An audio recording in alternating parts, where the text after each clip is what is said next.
Die Bybel is vol beloftes. Die Here maak soveel beloftes aan my en jou, en as ons hom opvat op hierdie beloftes wat hy nog nooit gebreek het nie, dan gee dit ons 'n rustigheid en 'n kalmte. Jesus maak ons 'n belofte daarso in Lukas 12, dan vers 22 praat hy, Jesus sê toe vir sy disippels, daarom sê ek vir julle, moenie julle oor die alledaagse lewe bekommer, of julle genoeg kos het om te eet, of klere om te dra nie. Hy sê, want die lewe bestaan uit veel meer as kos, en die liggaam is veel meer as klere. Dan sê Jesus, kyk na die kraaie, hulle saai en oes nie, hulle het geen spens of skuur waarin hulle voorrade bære nie, en tog sorg God vir hulle. En julle is baie waardevoller vir hom as enige voëls. Hy sê, kan al julle bekommernisse 'n enkele sekonde tot julle lewe toevoeg? Hy sê, natuurlik nie. En as die kommer nie eers sulke klein dingetjies kan regkry nie, wat is die nut van kommer, tog oor die groter dinge? Christus kom sê vir ons worry te veel. Ons is te bekommerd oor die dag van môre. Ek weet nie van jou nie, ek onthou net so voor ek 30 word, toe is dit asof ek so 'n ligte angsaanval kry, want ek is nie waar ek wil wees nie, ek het nog nie by mekaar gemaak wat ek wil nie, ek bly nie waar ek moet bly nie, ek ry nie wat ek moet ry nie, ek weet nie of dit vir jou sin maak nie, dalk was jy al daar, en as jy terugkyk, dan dink jy, ek moes al soveel verder in my lewe gewees het.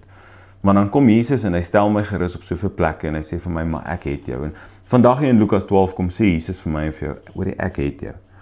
En hy beloof ons in die Bybel eintlik net twee dinge. Hy sê, moenie bekommer oor wat jy gaan eet nie, en hy sê, moenie bekommerd wees oor wat jy gaan aantrek nie. Jesus sê, kos en klere sal daar vir my en vir jou wees. Hy sê, om oor enigiets anders bekommerd te wees, is eintlik 'n mors van tyd. En dan sê hy 'n interessante ding, hy sê, wie van julle kan 'n dag tot julle lewe toevoeg? En hierso is wat vir my so interessant is, elke studie, sonder enige uitsondering, wys dat meeste siektetoestande, meeste kardiovaskulêre toestande, beroertes, hartaanvalle, hartkwale, hartversaking, al hierdie tipe dinge, die hoofoorsaak is altyd stres. Dis altyd stres en angstigheid. Jou liggaam wat te veel stres het, veroorsaak hierdie siektetoestande. Dit maak dat jou liggaam 'n inflammatoriese plek is, en jy kan gaan oplees, moenie my glo nie, gaan lees op, maar stres is slegter as 'n slegte dieet, dit is slegter as sigaretrook, dit is slegter as drankgebruik. Stres is die nommer 1 faktor wat my en jou sleg beïnvloed.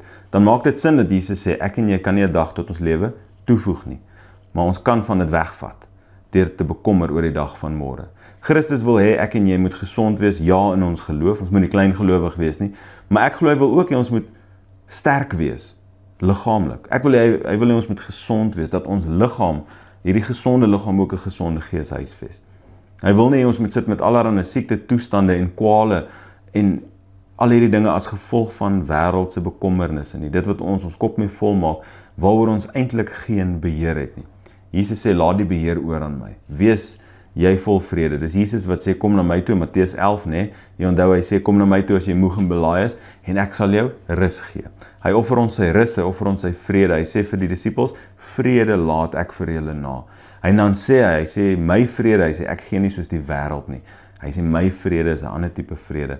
In die Bybel sê hy sê, dis 'n vrede wat alle verstand te bowe gaan. Dit maak nie vir my en jou amper sin, wanneer ek en jy dink aan hierdie ontsettende vrede wat hy vir ons gee nie. Maar mag ek en jy sy vrede, sy rus beleef, omdat ons weet, ons is in sy hand. Hy het ons. Kan ons ophou om onsself dood te bekommer oor die dag van môre? Oor die geld wat ek moet maak, of nog nie het nie, of nog moet bekom, kan ek en jy weet, dat sy beloftes oor ons is, hy sal ons nooit begewe, hy sal ons nooit verlaat nie, hy hou ons in sy hand, hy beskerm ons, hy help ons moenie bekommer oor kos en klere nie, hy sal vir ons sorg.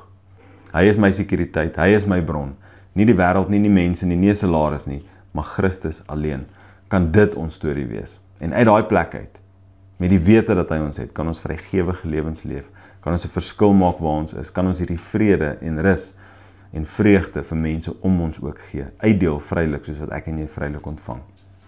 Ek hoop jy het 'n wonderlike naweek, vol vreugde, vrede en vrygewigheid in Jesus naam. Tot ziens.